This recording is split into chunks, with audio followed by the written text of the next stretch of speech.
Arthur Hayes, Ben Dalio, and Sam Reed in 2014 formed a company called BitMEX. And BitMEX was one of the very first crypto exchanges out there.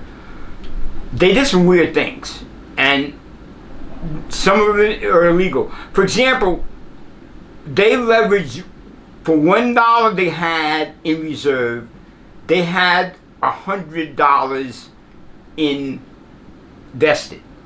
So that means if someone came in and asked for that $1, they'd have no money to give out to the person that came in for the next dollar. They also, BitMEX also had something called a perpetual swap. A swap is when you're able to exchange something. There are different types of swap. It's a future, let's say, or saying I'm going to buy something at a future date. A future swap always has a date when you have to buy the item.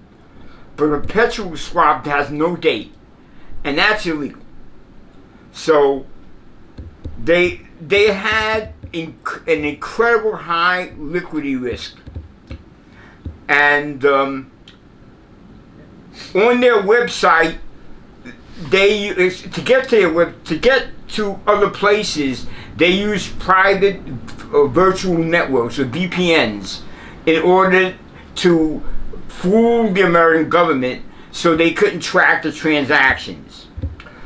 Eventually, they were caught by the SEC and the CFTC and accused of anti-money laundering and not knowing your customer, or KYC violations.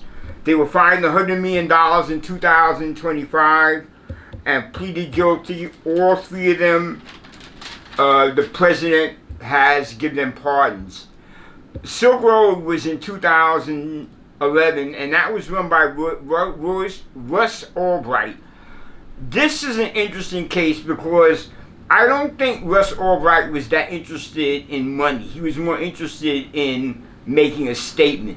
He was a libertarian, and libertarians, part of their policies, they believe that drugs should be legal, and they believe in small government, and that's what he was promoting. He believed in sound money, and he actually wrote a manifesto about how he felt about how money needed to be sound. There were no guns on his site or any kind of things like that, and he at his peak they had almost 10 million bitcoins at 2011. And eventually what happened is someone broke into the exchange, and there was 50,000 bitcoins were stolen. The government eventually shut them down, and President Trump pardoned Ross Albright. One you probably know about is FTX, and that was with Sam Bankman-Fried, an MIT graduate, and he looked at business as a game. He would be on the phone talking with someone, meanwhile playing a game while he was talking with someone. A lot of people didn't take him seriously, but a lot of people did.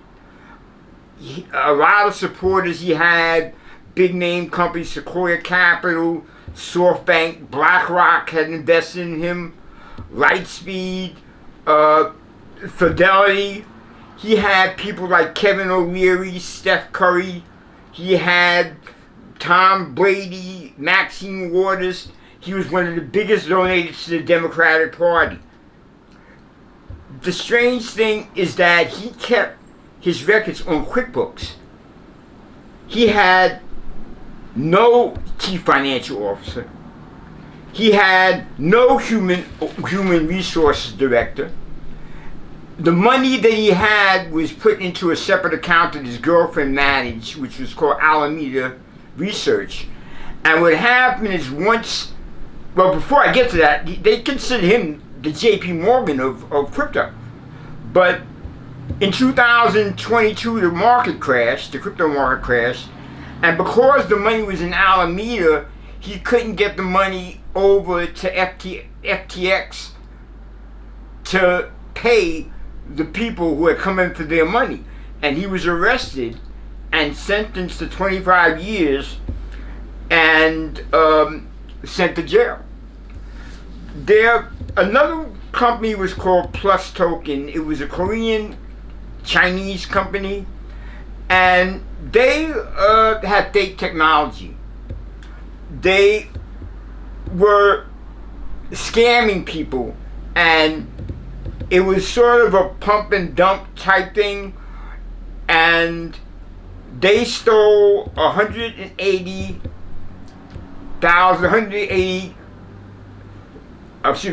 Bitcoin tokens and 180 million Bitcoin tokens, I'm sorry, and 6 million Ethereum tokens.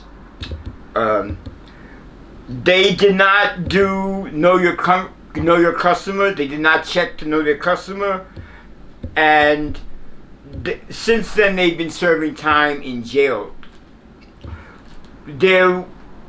At this point, if you get some of the video, it's a good time to give me a thumbs up. OneCoin was a Ponzi scheme, and the lady Ruja, I'm telling her name, Ilgaziova, was called the queen of crypto. She had fake coins. She had set up a multi-level marketing scheme in which the idea is to recruit people, and make money that way. She faked her death even, and even to today, we don't really know where she is, and she's on the FBI top list for people wanted. Mt. Gox started off as Mt. Gox the game. It was a game. It was a great game. It sold skins. People really loved the game. It was run by Mark Capellas, but Mark got greedy. He saw being the game was run on Bitcoin. He actually took money from the company and in 2014 filed for bankruptcy. Right now he is serving time. So I hope you enjoyed the video. If you got something from it, please give me a thumbs up and have a great day.